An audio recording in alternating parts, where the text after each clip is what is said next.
Bismillahirrahmanirrahim. Assalamualaikum warahmatullahi wabarakatuh.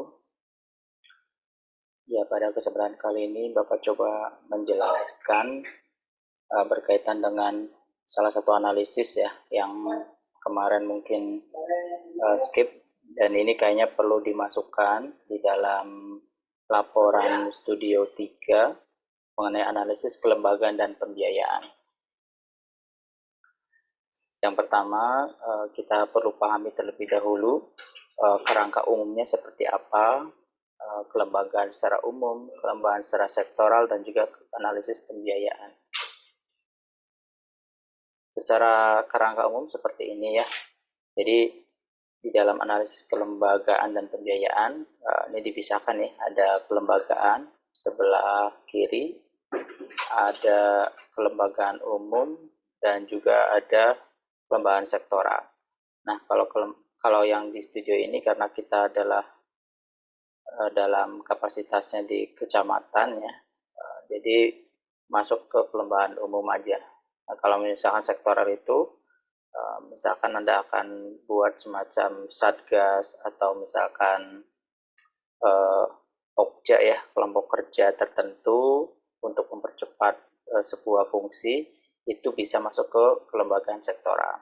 Nah, kita fokus di kelembagaan umum. Intinya ada dua yang Anda harus lakukan. Yang pertama adalah analisa pembagian urusan. Nah, kalau pembagian urusan ini dia sifatnya hierarkis ya, hierarkis dari nasional, provinsi, kabupaten, atau desa. Jadi Anda harus paham dulu pembagian urusan masing-masing. Ada di mana pembagian urusan? Ada di Undang-Undang Pemerintahan Daerah. Undang-Undang nomor 23 tahun 2014.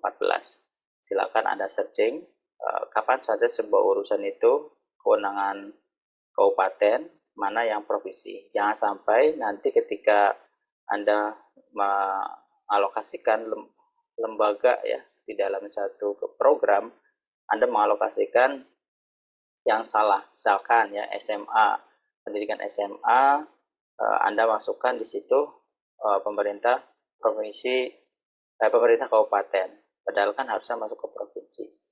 Nah, itu yang pertama. Yang kedua adalah analisis tupoksi. Kalau analisis tupoksi ini dia bicaranya bukan hierarkis tapi sektoral ya. Jadi ini punya siapa nih tanggung jawabnya? Apakah dinas pertanian, dinas kehutanan, atau dinas kelautan gitu ya, tata ruang, PU. Jadi banyak sekali dinas-dinas yang Anda perlu cari tahu tupoksinya. Tupoksi ada di mana? Ada di SOTK biasanya ya. Jadi ada peraturan kepala daerahnya yang menjelaskan tentang tupoksi dari setiap dinas-dinas ataupun OPD-OPD di sebuah daerah. Nah, itu yang pertama. Yang kedua adalah pembiayaan. Pembiayaan itu paling tidak ada 3 hal. Pertama, analisis kewenangan ya. Jadi ini kewenangannya siapa, dan ini related dengan analisis pembagian urusan. Ketika memang itu menjadi urusannya provinsi, maka otomatis sumber pembiayaannya pasti dari APBD provinsi ya. Itu nggak bisa dari yang lain, kecuali dari sumber-sumber misalkan DAU, DAK yang hasil dari proposal ya, proposal diajukan ke pemerintah pusat, atau misalkan dari CSR, itu juga masih memungkinkan. Nah, selanjutnya adalah analisis sumber pembiayaan daerah. Ini juga perlu Anda lakukan, uangnya dari mana gitu ya. Jangan sampai nanti semuanya APBD semua. Padahal kan ada beberapa yang ini bisa swadaya. Oh, ini bisa dari KPBU gitu ya. Ini bisa dari APBD provinsi, gitu. Tergantung dari ini programnya gitu ya. Nah, ada analisis kapasitas fiskal daerah. Ini lebih pada mengidentifikasi seberapa kuat daerah itu bisa melaksanakan otonomi daerahnya gitu ya. Biasanya dicirikan dengan PAD-nya. PAD-nya besar atau tidak. Kalau PAD-nya kecil, kalah jauh daripada DAU, DAK, dana perimbangan dari pemerintah pusat, maka kapasitas fiskalnya bisa jadi kecil. Gitu. Nah, selanjutnya, ini definisi-definisi, Bapak skip aja. Nah, ini ya, tadi kelembagaan umum, Anda harus paham urusan dari masing-masing. Jadi lihat undang-undang pemerintahan daerah itu ada semua. Kapan saatnya tugas provinsi ya, misalkan jalan kabupaten atau jalan desa dibiayai dari APBD bisa nggak? Gitu ya. Mungkin bisa aja, tapi skemanya bukan APBD alokasi biasa gitu ya, tapi ada mungkin semacam bantuan atau hibah dan sebagainya. Jadi ada skema-skema yang harus ditaati. Nah ini yang tadi ya, yang sektoral, ada badan ya sifatnya, ada Bapeda, ada Bapelitbang, ada badan kepegawaian daerah gitu ya. Dinas teknis banyak sekali, dinas PUPR, tata ruang, dinas lingkungan hidup, dinas misalkan pertanian gitu ya dan sebagainya. Dan bahkan kewilayahan, kecamatan, desa kecamatan itu administratif ya. Kalau desa dia beberapa yang statusnya adalah milik dari desa tersebut gitu. Nah, ini juga harus dipahami. Nah, lihat Undang-Undang 23 tahun 2014 tentang bagian urusan ya, kabupaten, provinsi dan pusat, dan coba pahami peraturan bupatinya. Bupati Kabupaten Indramayu ya. Bagaimana kewenangan? Ada nggak disebutkan desa itu berkewenang dalam hal apa saja? Dan juga pahami SOTK ya, untuk bisa melihat tupoksi dan pahami status prasarana di jalan, fasilitas, dan sebagainya. Karena masing-masing punya kepemilikan kabupaten atau provinsi. Nah ini adalah landas kewenangan, misalkan di sini ada urusannya, nanti Anda perlu kelompokkan ya, mana saja yang masuk ke kabupaten, ke kecamatan, dan juga desa kelurahan. Gitu. Nah, dilihat dari biasanya SK Bupati ya, karena ini kan kabupaten ke bawah gitu.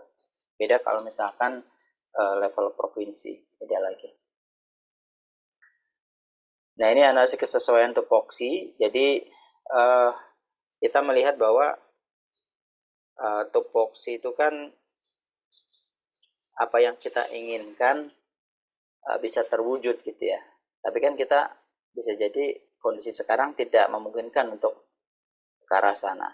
Nah ini dikasih tanda bintang karena dari pertemuan-pertemuan yang sebelumnya ya, studio-studio sebelumnya, ya akhirnya tidak dilakukan. Karena ujung-ujungnya tupoksi itu kita manfaatkan hanya untuk membantu menganalisa kira-kira untuk program tertentu masuknya ke kabupaten, masuknya ke dinas yang mana gitu ya. Jadi biar tidak salah. Nah ini adalah contoh tabel indikasi program ya. Jadi selalu ada di tabel indikasi program itu yang namanya sumber dana. Jadi sumber dana itu jelas banyak tuh, ada APBN, ada APBD, bahkan ada swasta ya. Di situ APBD di sini contoh yang kurang lengkap nih, harusnya ada APBD provinsi, ada APBD kabupaten. Ini biayanya berapa, dan kita di studio 3 ini tidak sampai keluar nominal ya biaya, hanya mengidentifikasi aja sumber biayanya dari mana, gitu, apakah dari swasta, ada pemerintah gitu ya, atau yang lainnya. Dan ada instansi pelaksana. Gitu. Siapa yang berwenang untuk menjalankan program-program ini. Nah, ini sebenarnya kalau kita kuliah biasa, kita ada tes singkat ya. Kira-kira masuk ke daerah mana ya? Ini masuk ke kabupaten atau provinsi misalkan. Kayak drainase misalkan. Drainase masuk ke mana gitu ya. Nah, itu bisa kelihatan dari undang-undang pemerintahan daerah.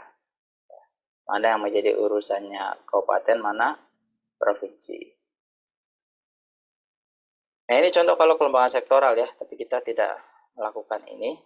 Bapak skip.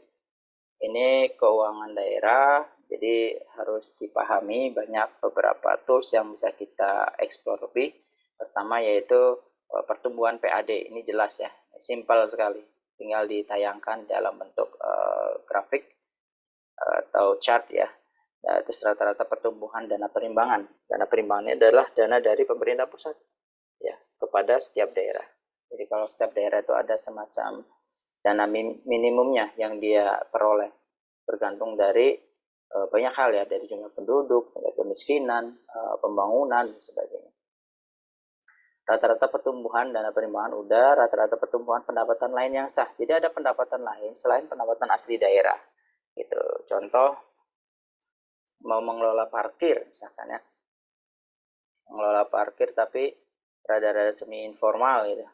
Atau ada iuran sampah, itu masuk ke pendapatan lain yang sah tuh.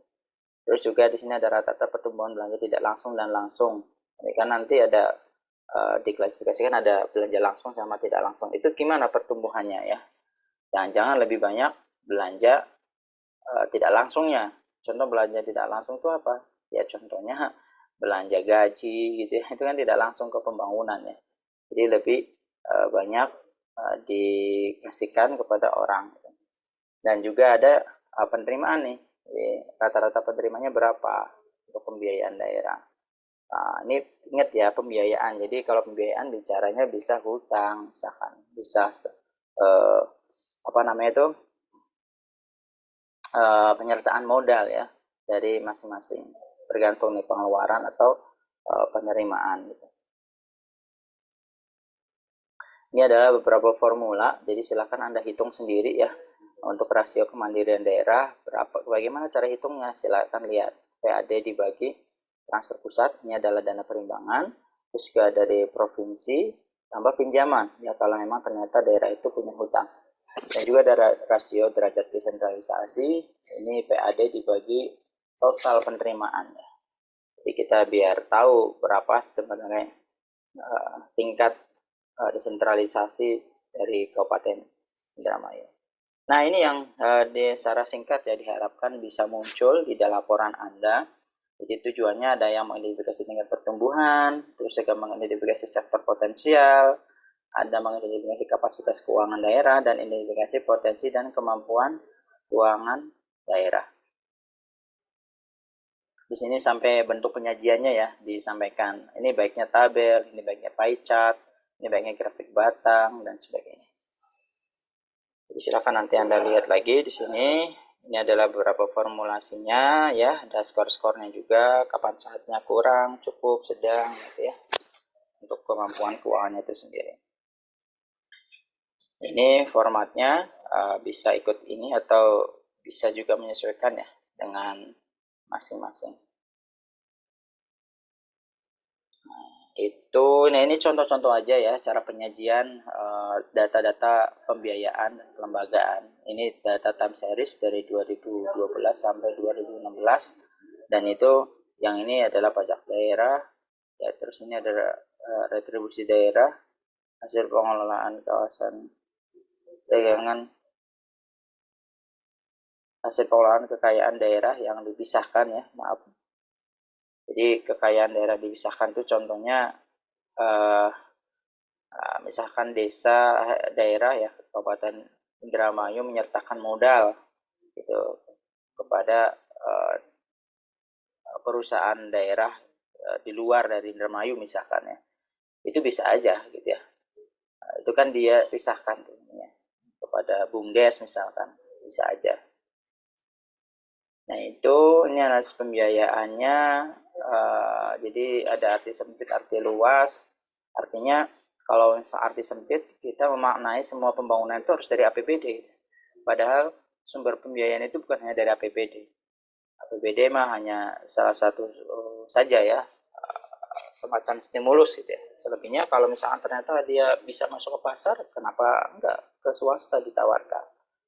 Atau misalkan ternyata di situ solid nih swastanya, NGO-nya, LSM-nya, ya udah bisa jadi kita serahkan ya, pada LSM tersebut. Ini ini masih pakai Kabupaten Kuningan ya, tapi intinya sama saya kira ya. Bagaimana kita mencari tahu dari masing-masing item ini mana yang paling besar, mana yang belum banyak berkontribusi dan sebagainya ya. Ini contohnya sumber-sumber pembiayaan dari APBD provinsi. Ini juga contoh lagi ya. Jadi Anda bikin seperti ini di laporan. Ini ada outsource ya.